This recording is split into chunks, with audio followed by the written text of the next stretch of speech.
Hello and welcome. You have tuned into the weekly edition of Your Trades on ET Now. I'm Srishti Sharma and with me is Lisa Fernandez. And over the next 30 minutes, we will take you through all the top headlines for the market in the week gone by. And not just that, also get you ready for the upcoming week, because that's going to be indeed a crucial one as we step into the monthly expiry series, as well as many factors to watch out for when it comes to earnings as well as global macros. But for the week, it was indeed a volatile week.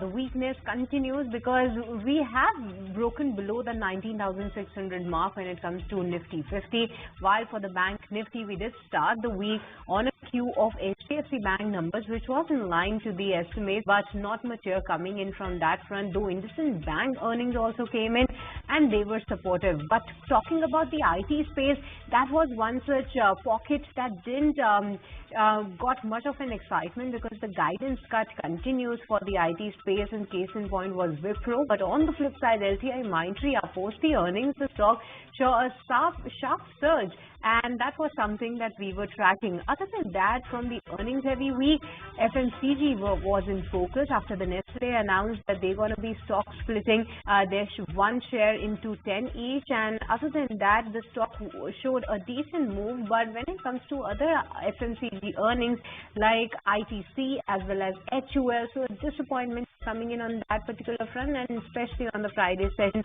we did see all these counters declining. Lisa? Yes, and Srishti, the escalating war, that the geopolitical tension, that is actually creating gold prices to surge away. It's shining away in it's seen a 3-month high and even a second consecutive weekly gain. So gold prices, they are considered as a safe haven during this geopolitical tensions. And also, it's good news for the EV makers, because Delhi government has cleared the EV policy, and they have legalized the bike taxis as well as mandated the battery-driven vehicles. And also the treasury yields, that is spooking the market, the global market, because Powell's speech also had come by, and he has left the room open for the interest rates, for more interest rates. That was what was hinted in his speech. So yes, treasury yields, that topped around 5%, and if I look at treasury yields now, so it's at around 4.9%, Srishti. Okay, so those were the top headlines for the week gone by, but for the upcoming week, it's indeed going to be an earnings-heavy week, because we will be watching out for many Nifty 50 earnings, especially from the sectors like banking, autos, as well as pharma majors will be in focus. And talking about the upcoming week, the big question is that, is there any rebound expected or not? What from the global macros you need to be watching out for? So let's try find an answer to that. And with this, let me welcome on board two of our very special guests. Firstly, onto the technical side, we're being joined by Rajesh Palviya from Axis Securities, and on to the fundamental side, Sudeep Bandyopadhyay is joining us as well. Thank you so much for your time, gentlemen. And Rajesh, coming to you for the levels on Nifty 50 as well as Bank Nifty, because the weakness continues. But going ahead, which are some of the key support and resistance levels that one needs to be watching out for? Yeah, good afternoon, Srishti. So yeah, throughout the week, we have seen supply pressure for Nifty and almost 1% cut for the week. But call writers were aggressive at 19,600, 700, even 800 strike. So these are all areas where Nifty is going to face the resistance or supply pressure in coming trading session. The critical level for the Nifty is almost, we are almost close near to the critical level of 19,500. If at all Nifty slips below to 19,500, then we may see further more follow-up selling towards 19,400, 19,350 level. That's the next major put concentration area where we may see Nifty to slip further if we breaks below 19,500 in coming week. So 19,500 is very critical level for the coming trading session. On the Bank Nifty, we have seen some bit of buying interest in the banking stocks, as well as Bank Nifty is trying to hold 43,500 level. Even if we look at the option chain data for Bank Nifty, the major call concentration is still at 44,000 level. So until the Bank Nifty not crosses those level, supply pressure is going to remain around those levels. Once we crosses 44,000, then there would be some short covering action we can see in coming trading session. But on the downside, 43,500 is the immediate and key support area If we break those levels, then possibly for the more supply we can see towards 43,200 level on the downside. As we are in earnings season, so a lot of reactions we have witnessed on the stocks front to the earnings outcome. So I think again it's going to be volatile week going forward, and I think geopolitical tensions, global cues are also not in the favor of market. So I think we may see some bit of supply pressure for any kind of minor pullbacks in the coming week also. Okay, suppose that's expected and many data to be watched out for when it comes to the macros. But Sudeep, hi, thank you so much for your time, and just wanted to understand from you that from the earnings, which sector that you are looking out for, because for the upcoming week we will be having major banks as well as pharma majors will be reporting their numbers like Dr. Reddy's as well as Cipla. And I wanted your take specifically on pharma because that particular index did show some resilience in the week gone by. And last quarter itself, we actually sort of see a bit of a re-rating for these names because the US markets were supportive. There were positive cues coming in as well as domestic market did flare well. So this time as well, are you expecting similar kind of a result announcement from these pharma majors? And will you be a buyer of pharma at this point in time? Well, I think we have to understand, Srishti, that we are in the midst of a global turmoil. As Rajesh also mentioned, that geopolitical stress and tension is creating a risk aversion worldwide. On top of it, because of geopolitical stress, the oil prices have moved up, which isn't good for Indian capital markets definitely. And we have US yields which are at record highs. Again, this doesn't augur well for Indian capital markets. So under the circumstances, we've been seeing a lot of selling pressure coming in Indian markets, and FIIs have been continuously selling. It's just that we have a strong domestic investment and investor sentiment, and about $2 billion per month is the incremental SIP, which I think to an extent is ensuring that markets are not really crashing. There is a certain level, buying is coming at lower levels in select counters. Yes, mid cap and small cap is suffering, but in large cap, I think selective buying is even now happening on regular intervals. Now, under the circumstances, when there is a bit of a risk aversion, uncertainty, obviously, stocks which are presumed to be defensive. Now, I use the word presumed because I'm not sure whether they should be considered defensive. So, presumed defensive sectors like FMCG, pharma will and are getting importance. And we've been seeing pharma buying happening in select pharma counters. Also, as you rightly said, US price competition, of course, it is still there, but probably there's initial signs of it kind of stabilizing, and that should be very good news for Indian pharma companies, particularly large Indian pharma companies, which have US as a dominant market.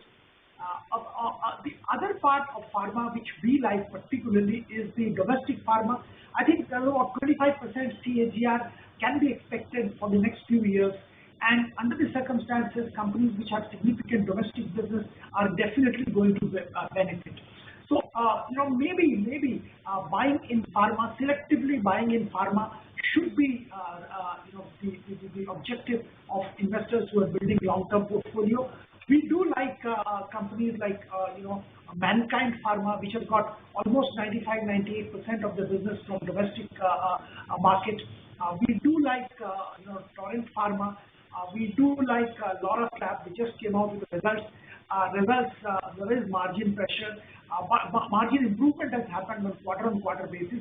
The top line and others may not be as per what we were expecting, but the margin improvement is definitely a positive sign. So it has corrected significantly. So maybe these are some of the stocks which can be looked at from an investor's point of view in the pharma sector. Right, thank you for that, Sudeep. So selective buying in pharma space, that's the advice coming in from Sudeep. Good afternoon, Sudeep, as well as Rajesh. Rajesh, coming over to you, the gold prices, that is at a 3-month high, and it also saw a second week of gains. What is the outlook on gold as well as crude? That has been volatile, but it's still inching higher away. So what's the outlook on these two commodities as well as the crude prices? So due to safe haven buying, due to this geopolitical tensions, gold prices have surged very sharply in last couple of trading sessions, and almost now we are trading near to $2,000 mark for crude for gold. I think the trend is likely to be remain on the bullish side only, as we are seeing that the gold is now comfortably holding above $1980. So till we are holding above $1980, then possibly this gold can continue furthermore upside towards 2030, 2040 kind of level on the higher side. On the MCX, the immediate supply zone or immediate resistance zone for the gold is at around 61,000 now. If at all gold not manages to cross those levels, some profit taking could be there around those levels, but still we believe that looking at the weekly daily setup for gold, we expect that gold is probably going to give breakout above 61,000, and then this rally can extend towards 61,500 to 61,800 also in the continuation of this uptrend. So trailing stop loss on the higher side should be the strategy at this moment, and stop loss for gold on the buying side should be around 60,300 and hold your long position. Crude manages to view breakout of its last few weeks consolidation, and looking at the crude oil prices now, if its crude manages to hold above $90, then we may see Brent crude to move further higher towards the previous swing high of $97, $98. That is the immediate supply zone for the crude. But looking at the weekly chart, we expect that maybe in near future we can see a breakout of $98, and then crude can scale up to the level of 105 also. So crude is looking bullish on the near term as well as on the short term chart also. $90 is the important level on the downside. Till we are holding those levels, possibly we can see a level of 98 to 105. That's the outlook and the levels to watch out for when it comes to the crude and gold prices. But with this, viewers, it's time to step into a very short break. Don't go anywhere. We'll be right back.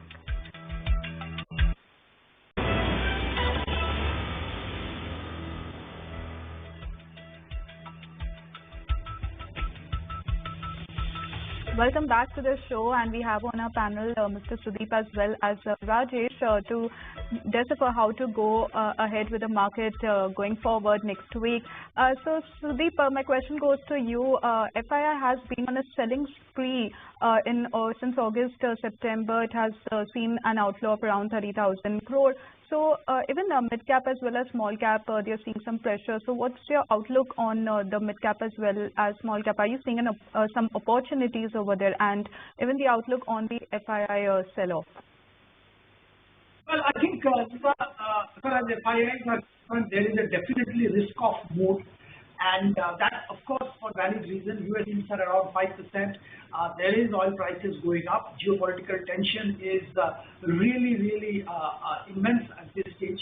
So obviously there is risk aversion, and as you guys were talking about, gold prices are also going up, which is a safe haven. So under the circumstances, we have seen about $4 billion worth of selling by FIIs over the last couple of months, and I think that selling will continue. And we can't run away from the fact that till the time this geopolitical stress and US yields cool off, there will be a pressure from FIIs in terms of selling. Under the circumstances, there will be opportunities also arising in multiple pockets in India. Fundamentally, nothing has changed in India, and fundamentally, as long as oil prices don't remain above $90 per barrel for a considerable period of time, Indian economy and Indian market should do well. Apart from short-term, pressures and challenges which we are currently having. So some mid caps, particularly mid caps where the valuation are still reasonable and there are enough and more growth opportunities, should be looked at. We believe that few pockets mid caps can be looked at. One is cement. I think there is a significant margin improvement opportunity because of cooling off in raw material prices. So mid-cap cement companies definitely can be looked at because of improving performance as well as probably forthcoming M&A opportunities. We know there is major consolidation going on in the industry, and that gives a significant opportunity and maybe one-time opportunity in multiple mid-cap cement companies. So those can be looked at. The second sector which we believe can be looked at is construction, infrastructure, and building materials. Now, this is one sector where there is a lot of action, with the election, state election and central election coming. A lot of public money is also being spent on construction and infrastructure. Under the circumstances, companies in the pipe, where paints, building materials definitely can be looked at. So to specifically give some names of the companies we are talking about, I would say look at Welspun Corp, look at companies like Greenply, look at the cement sector, look at companies like Birla Corp, look at Hyderabad Cement. So I think one has to be selective in picking up shares in the mid-cap universe, but there are opportunities, and definitely those opportunities are what I'm looking at. Thank you so much for sharing your top recommendations at this point in time from the mid and the small cap segment. But Rajesh, coming to you, help us with your top stock ideas as well. So, Srishti, first stock is from telecom, that is Bharti Airtel. Next week we are going to have a monthly expiry, and throughout the series we have seen outperformance from the Bharti Airtel. And at the end of this series, stock is still showing good strength. Weekly, monthly setup is looking positive, long built-up setup for the series.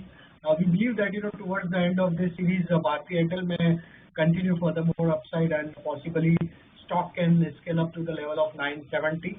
So one can buy Bharti Airtel with stop loss of 930. The second stock that we like is the MTAR Tech. If you look at the daily as well as the weekly setup, stock managed to give breakout of its last 10-15 days consolidation range. Stock is comfortably holding above 20-day 50 moving average. So near-term, long-term setup is looking bullish. MTAR Tech is looking bullish, and we expect that this stock can continue furthermore upside towards 28.30. One can buy with stop loss of 27.10. And the third stock is MCX. On the daily as well as on the weekly chart, rounding bottom formation breakout is there with the volume action. Very strong buying throughout the week. Looking at the overall structure for MCX, we expect this rally can extend further, and 24.10, 24.40 could be the possible target on the higher side. So one can buy MCX with stop loss of 22.60. Thank you, Rajesh, for those picks, and thank you both Sudeep as well as Rajesh for sharing your outlook on the market ahead and for your time on the show. But moving on, the earnings next week, Ashesha is here to share what are the expectations from these earnings. Well, yes, let's start off with the IT space first, and Tech Mahindra will be reporting its numbers next week.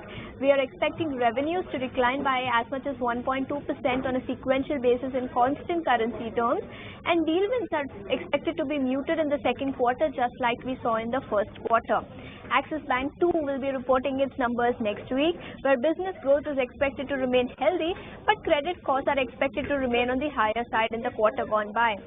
Let's also talk about Asian Paints, where we are working with a volume growth figure of about 8% on a YOY basis. Gross margins, meanwhile, are expected to expand by as much as 650 basis points, and account of lower input costs that these companies experienced in the quarter gone by. Let's also talk about two pharma companies which will be reporting their numbers next week, Dr. Reddy's and Cipla. First up, Dr. Reddy's, where US sales is expected to grow by about 12% on a year-on-year basis. This will be driven by new launches and traction in existing products. India business, meanwhile, for Dr. Reddy's could grow by 8.5% on a YOY basis on account of steady market share gains in their core brands. Cipla, meanwhile, let's also talk about Cipla, where US sales are expected to grow by about 14% YOY, led by moderation of price erosion in the United States. An update on US FDA remediation measures that are taken for its Goa and Pithampur facility will be keenly awaited. Maruti Suzuki from the auto space will also be reporting its numbers next week, where we are expecting revenue growth of 26% on a year-on-year basis, which will be aided by higher average selling price and higher discounts that these companies offered in the quarter gone by. Raw material prices were on the lower side, and hence EBITDA margins too are expected to expand. Lastly, SBI Life Insurance will also be reporting its numbers next week, where commentary on growth from the management will be keenly awaited, while growth in new business premium is expected to remain healthy in the quarter gone by. Well, thank you so much, Ashesha, for taking us through what we need to track for the upcoming week. But with this, it's a wrap in this edition of Your Trades. It's a goodbye from me and Lisa and the entire team who put the show together. Thank you so much for watching and have a happy weekend.